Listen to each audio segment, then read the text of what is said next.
साथ हमारे आदिवासी समुदाय के लिए, हमारे भीलों के लिए बलिदान देने वाले हमारे दादा मन्नारे जगदीश जी पांडुर को भी शत शत नमन करती हूँ। भाइयों, आपके संरक्षण हेतु जिस विचारधारा को लेकर हम लोग चले थे, उस विचारधारा आज यहाँ तक पहुँच गई है कि हमारे बातों को बोलने के लिए सामाजिक कार्यकर्ताओं के साथ में विधानसभाओं और लोकसभाओं में भी आपके प्रतिनिधित्व के रूप में हमारे ही समाज के आम राय से उत्पन्न चुने हुए लोगों को विधानसभा और संसद में बोलने का मौका मिल रहा है। तो आप सभी को बहुत बहुत बधाई और जोहार। यूं तो मैं सामाजिक हूँ और अपने परिचय के तौर पे मैं बता देना चाहती हूँ कि जब भी मुझे मंच पे बुलाया जाए तो मुझे बबीता कच्छप की जगह पे मुझे बबीता मसार करके बुलाया जाए, क्योंकि मैं तो झारखंड की बेटी हूँ। लेकिन आपके भील समुदाय के एक बेटे प्रसून मसार भील के साथ में ससम्मान मेरी शादी, मेरी बारात वहाँ झारखंड गई और वहां से बारात लेकर वापस बहू के रूप में मुझे भील प्रदेश में लेकर आए। मैं याद करती हूँ कि जिस समय पे मैं समाज सेवा कर रही थी और समाज सेवा करते हुए वहां पे झारखंड में जो मुंडा समुदाय के जल जंगल जमीन की हमने लड़ाइयां शुरू की थी, उस लड़ाइयों के दौरान में वहां के जो मुंडा आदिवासियों की जमीन पे गड़ा हुआ 10 लाख टन सोना, एक बात मैं साफ साफ बता देना चाहती हूँ कि जो संयुक्त राष्ट्र संघ अमेरिका है आज विश्व गुरु बन के बैठा हुआ है, उसके पास मात्र 6 लाख टन सोना है। और सुप्रीम कोर्ट यहाँ पे भारत में ही जजमेंट दे चुका है, जो सबसे बड़ा कोर्ट है। उसने क्या कहा कि जिसकी जमीन उसका खनिज, मतलब आपकी जमीन पे अगर सोना, लोहा, चांदी, लोहा जो भी है आपकी जमीन पे निकलता है तो उस पे सबसे पहला अधिकार आपका होगा। और झारखंड में जो 10 लाख टन सोना था, हमारे आंदोलन का, हमारे जन जागरण का और हमारे जो संवैधानिक अधिकार की जानकारी थी, उसके माध्यम से वहां के आदिवासी इतने जागरूक हो गए कि वहां पे 10 लाख टन सोना आज भी आदिवासियों की जमीन पे है। और वो 10 लाख टन सोना इतना ज्यादा है कि उसको अगर आदिवासी निकाल ले वहां झारखंड में तो एक एक आदिवासी के पास में एक एक हेलीकॉप्टर होगा, इतना पैसा है। ये तो रही झारखंड की बात। मध्य प्रदेश के सिंगरौली में 46 लाख टन सोना है जो कि गोंड आदिवासियों की जमीन पे है। और आपके भील प्रदेश में घाटोल जो कि बांसवाड़ा है, वहां पे 11 करोड़ टन सोना भीलों की जमीन पे है। अगर ये खनिज आदिवासी निकाल ले तो आदिवासियों को किसी के आगे हाथ फैलाने की जरूरत नहीं पड़ेगी। तो ये सारी जो जल जंगल जमीन खनिज की जो जानकारी है, ये जानकारी देने के लिए एक जो विचारधारा यहाँ पे चल रही है भील प्रदेश में, उसी का नतीजा है कि आज यहाँ पे भारत आदिवासी पार्टी के रूप में एक विचारधारा को संसद और विधानमंडल में उसको बैठाया गया। और इसकी जरूरत क्यों पड़ी, इसके बारे में मैं थोड़ा बताना चाहती हूँ, क्योंकि सुप्रीम कोर्ट ने एक बात बोली है। क्या बोली है? ना लोकसभा ना विधानसभा, सबसे ऊंची ग्राम सभा। और ये जो विचारधारा यहाँ पे चल रही है, इसका मुख्य उद्देश्य है यहाँ के जो चलते आ रहे गमेती मुखी पटेल व्यवस्था को आदिवासियों को मालिक बनाना। जहाँ पे हमारे ग्राम सभा और जो मालिक व्यवस्था है पटेल व्यवस्था, वो अपने हक अधिकारों को जानने में, उनके इम्प्लीमेंटेशन में पीछे हट जाती है, तो वहाँ पे प्रशासन और जो कानून हमारे जल जंगल जमीन को खत्म करने के लिए, लूटने के लिए जो कानून बनते हैं, उसको रोकने के लिए हमको संसद और विधानमंडल के अंदर में हमारे ही बीच के लोगों को भेजना बहुत ही आवश्यक है। तो आज के दिन में हमारे दादा विनोद मसार, इनके माध्यम से मैं ये कहना चाहूंगी कि आपके बीच के आदमी को संसद और विधानमंडल में भेजने की जरूरत है।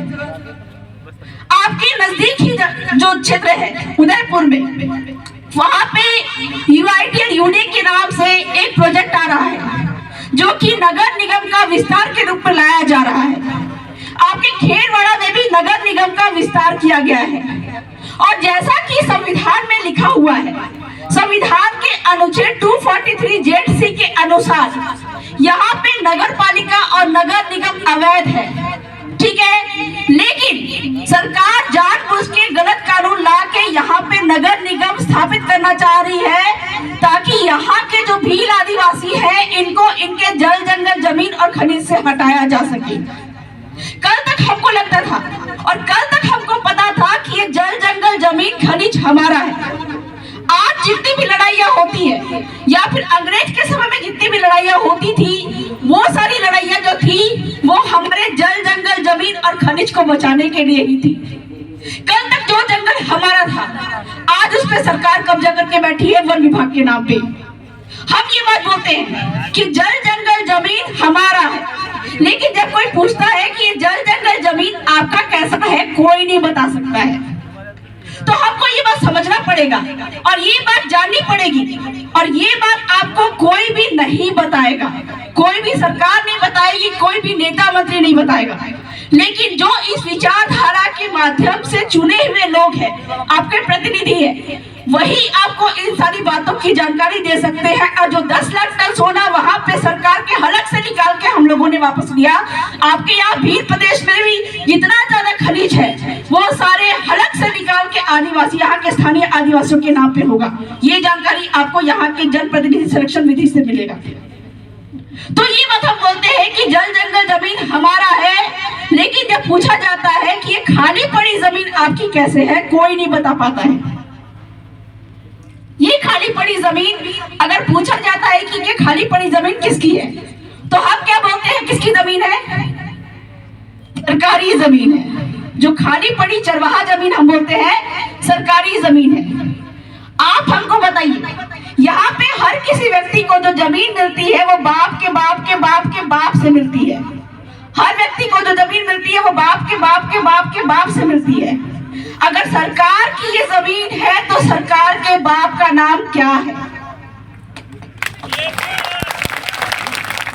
ये खाली पड़ी जमीन जो है वो अगर सरकार का है तो सरकार को बोलो कि उसके बाप का दस्तावेज दिखाए, कभी नहीं दिखा पाएंगे। क्यों? क्योंकि हर 5 साल में सरकार का बाप बदल जाता है। कभी भाजपा की सरकार होती है, कभी कांग्रेस की सरकार होती है, तो कोई एक बाप नहीं है। तो ये खाली पड़ी जमीन है, ये नदी है, ये तालाब है, इस गांव के अंदर में वो सारी किसकी है? क्योंकि आपकी जो जमीन है वो जमीन तो आपके बाप के बाप के बाप के बाप से मिली है। अगर आपकी जमीन की बात होगी तो हम ये बोल सकते हैं कि मेरे पिताजी थे, उनके पिताजी थे। हमारे यहाँ पे लड़कियों को जमीन में हिस्सा नहीं देते हैं। क्यों नहीं देते? क्योंकि लड़की कल को अगर गैर आदिवासी से शादी कर लेगी तो जमीन भी गैर आदिवासी के पास में चला जाएगा।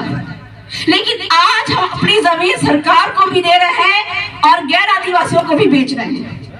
तो हमको ये जानना पड़ेगा कि ये जल जंगल जमीन और खनिज हमारी कैसे है।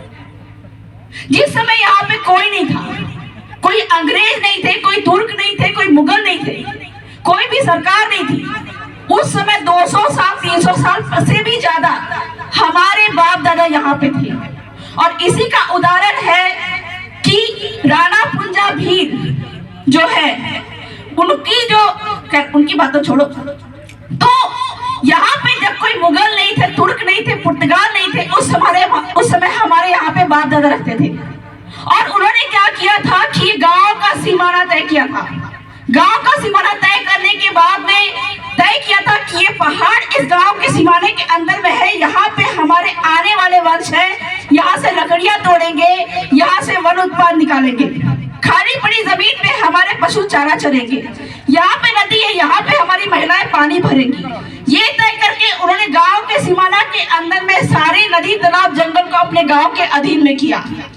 और जो पहला शीरा वापसी, हमारे जो खतरी का पहला जो पत्थर गड़ता है, वो ये निर्धारित करता है कि ये गांव हमारे उस खतरी का है, उसके नाम से है। और उसी वंशानुगत खतरी के जो बेटे के बेटे के बेटे आज भी गमेती पटेल बनते आ रहे हैं। तो इस तरह से हम बोल सकते हैं कि पूरा का पूरा गांव जो है यहाँ के पहले जो व्यक्ति जिनका शीला वावसी है उनके नाम का है, किसी सरकार की जमीन यहाँ पे नहीं है। तो ये जंगल की अगर बात कर रहे हैं, आज हमारी महिलाएं जंगल जाती है, जंगल में लकड़ियां चुनती है, यहाँ पर से कोई वन उत्पाद तोड़ती है तो उनपे केस लगा दिया जाता है कि ये जंगल तो वन विभाग का है। तो आप हमको ये बताइए कि अगर ये जंगल वन विभाग का है तो वन विभाग के बाप का नाम क्या है? यही बात रतनमहल के जंगल में भी पूछी गई थी, जो कि गुजरात में पड़ता है। वहां के भीलों के जो गमेती व्यवस्था थी, उन्होंने वहां पे यही सवाल पूछा, क्यों? क्योंकि ये जंगल पे कब्जा करके सरकार जो है, वन विभाग है, रीछ अभयारण्य के नाम पे पूरा जंगल अपने नाम पे कर लिया था और वहां पे एंट्री के रूप में वहां पर से एंट्री फीस लेते थे, रेस्टोरेंट चला रहे थे, वहां पे टेंट सिटी के नाम पे जो भी वहां पे आ रहे उनसे पैसे वसूल रहे थे। तब जाके वहां के गांव ने संविधान के अनुच्छेद 13(3) का, जिसमें ये साफ साफ लिखा हुआ है कि आदिवासियों की रूढ़ी प्रथा को विधि का बल प्राप्त है, ये पावर का इस्तेमाल करते हुए उन्होंने अपने गांव में ये निर्धारित कर दिया कि ना लोकसभा ना विधानसभा, सबसे ऊंची ग्राम सभा। ये करके तब उन्होंने ये कहा कि ये जो वन विभाग के नाम पे आप यहाँ पे जो रीछ अभयारण्य, कल तक हम जाते थे कि हमारे बाप दादाओं का जंगल था, तो ये तुम्हारा कैसे है? उन्होंने ये पूछा कि ये जंगल अगर तुम्हारे बाप का है तो तुम्हारे बाप का दस्तावेज दिखाओ।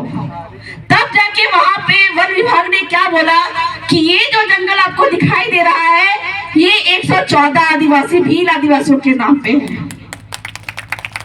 तो कुल मिला के ये समझ जाना चाहिए आपको कि ये गांव के अंदर में जितना भी नदी, तालाब, पहाड़ है, वो सारा हमारे गांव का है। और जब भी हमको लड़ाइयां लड़नी पड़ती है तो ये जो बात आती है, ना लोकसभा ना विधानसभा, सबसे ऊंची ग्राम सभा, जो कि संविधान के अनुच्छेद 13(3) में लिखित है। और ये बात कहां से आई? ये बात सुप्रीम कोर्ट ने उड़ीसा के एक जजमेंट में कहा था। क्या कहा था कि वहां पे उड़ीसा में नियमगिरी पहाड़ी पे आदिवासियों की जमीन पे, आदिवासियों के पहाड़ पे बॉक्साइट का खनन कर रही थी एक कंपनी, और उस कंपनी में वहां के ग्राम सभाओं ने मना कर दिया कि हम अपना पहाड़, चूंकि ये पहाड़ पे हमारे देवता बसते हैं, ये पहाड़ जो है हम किसी सरकार को नहीं देंगे, किसी कंपनी को नहीं देंगे। तब जाके उन्होंने सुप्रीम कोर्ट तक अपनी बात पहुंचाई, और बात पहुंचाने के बाद में वहां पे सुप्रीम कोर्ट खुद उस गांव तक आए, और गांव में आने के बाद में उन्होंने कहा, गांव से पूछा कि क्या आप अपनी जमीन इन सारे सरकार को या इस कंपनी को देना चाहते हैं? तो वहां पे 21 पार पटेल गमेती बैठी, और बैठने के बाद उन्होंने ये कहा कि हम अपनी पहाड़ जो है किसी सरकार, किसी कंपनी को नहीं देंगे। तब जाके सुप्रीम कोर्ट ने कहा कि मैं 21 ग्राम सभाओं के खिलाफ में नहीं जाऊंगा, और उस दिन से ये निर्णय आया, न लोकसभा ना विधानसभा, सबसे ऊंची ग्राम सभा। लेकिन आज हम अपने गांव के पावर से अनभिज्ञ हैं, और ये विचारधारा जो चल रही है, इसका मुख्य उद्देश्य यही है कि हमारे जो निचले तबके के, सबसे निचले तबके के लोग हैं, इनको उनका पावर दिलाना, उनके पावर का एहसास दिलाना, जो कि सुप्रीम कोर्ट के 5 जनवरी 2011 के जजमेंट में भी लिखित है। क्या बोला गया है कि 92% जो लोग हैं इस भारत देश के निवासी, वो विदेशी है, आक्रमणकारी है, और उनकी संतानें हैं। और जो 8% आदिवासी यहाँ पे रह रहे हैं, जो भील आदिवासी यहाँ पे रह रहे हैं, वो इस भारत देश के असली मालिक हैं, और बाकी के सारे विदेशी है और आक्रमणकारी हैं। तो इस गांव के पावर का इस्तेमाल किया गया बहुत सारे जगहों पे, जैसे आपके जो उदयपुर में नगर पालिका बैठ रही थी यूडीए के नाम पे, उस यूडीए के नाम से जो प्रोजेक्ट वहां पे बैठ रही थी, वहां के ग्राम सभाओं ने साफ साफ मना कर दिया। तब वहां का जो प्रोजेक्ट है वो वहां से हटा लिया गया, क्योंकि ग्राम सभाओं के पास में वो पावर था। लेकिन आज ग्राम सभाओं ने ये पावर के तहत हर प्रोजेक्ट को रोक लिया, लेकिन फिर से नए कानून बना के संसद और विधानमंडल में जो बाहरी लोग बैठे हुए हैं, वो नए कानून बनाते हैं और आपको फिर से विस्थापन करने का नया नया कानून लेकर आते हैं, तो उस कानून को रोकने के लिए बहुत जरूरी हो जाता है कि आपके बीच के व्यक्तियों को ही चुनकर संसद और विधानमंडल में भेजा जाए। और इसलिए ये जो पार्टी है बाप पार्टी, इसके माध्यम से आपके जो आम राय से सिलेक्टेड व्यक्ति है, जो कि जल जंगल जमीन और खनिज के सारे अधिकारों को जानते हैं, विनोद जी मसाद, इनको चुन के संसद, इनको चुन के विधानमंडल में भेजने की आवश्यकता है आप लोगों को। क्योंकि हमारे विचारधारा से चुने हुए 2 विधायक हैं, इन्होंने संसद और विधानमंडल की जो बातें हैं इनको विधानसभा के पटल पे रखा है। जो 100% आरक्षण की बात कर रहे हैं, जो कि अभी अभी दादा ने बताया कि 10% आरक्षण EWS को संविधान के विरुद्ध में दिया गया, लेकिन आदिवासी समुदाय को जो 100% आरक्षण प्राप्त है उसके खिलाफ में जितने भी यहाँ के विधानमंडल के बैठे हुए जनप्रतिनिधि हैं वो लगातार कानून पे कानून बनाए जा रहे हैं। तो आपके बीच के ही सिलेक्शन विधि से चुने हुए 2 विधायक राम प्रसाद जी डिंडोर और राजकुमार जी रोत ने विधानसभा में ये बात रखी कि यहाँ पे जो RAS और RPS का जो पोस्ट है वो सिर्फ और सिर्फ यहाँ के आदिवासी, भील आदिवासी से ही भरे जाने चाहिए, और यहाँ पे जितने भी नौकरियां होती है वो सिर्फ और सिर्फ उन पे यहाँ के स्थानीय भील आदिवासियों को ही भर्ती करनी चाहिए, जो कि संविधान में लिखित है।